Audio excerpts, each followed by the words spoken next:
আসসালামু আলাইকুম। এটা হলো আরেকটা কালার, দেখুন অরেঞ্জ কালার। দেখুন এটা হলো অরেঞ্জ কালার। এটা হলো সামনের পার্টে সিকোয়েন্সে কাজ করা আছে, আপনারা দেখতে পাচ্ছেন। এটা হলো ব্যাক পার্টটা।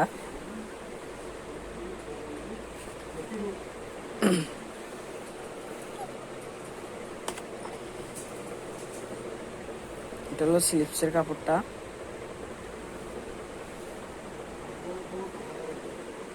এটা হলো ওড়নার কাপড়টা, দেখুন ওড়নাটা অনেক বড়, নামাজি ওড়না। কাপড়টা অনেক বড়, কালার যাবে না, কালার গ্যারান্টি দেওয়া হবে। এটা হলো প্যান্টের কাপড়টা অরেঞ্জ কালার। তো আপনাদের কাছে যদি কালারগুলো ভালো লাগে, একটা লাইক, একটা কমেন্ট আর একটা সাবস্ক্রাইব করে দেবেন। আসসালামু আলাইকুম। আপনার জন্য আরেকটা কালার নিয়ে আসতে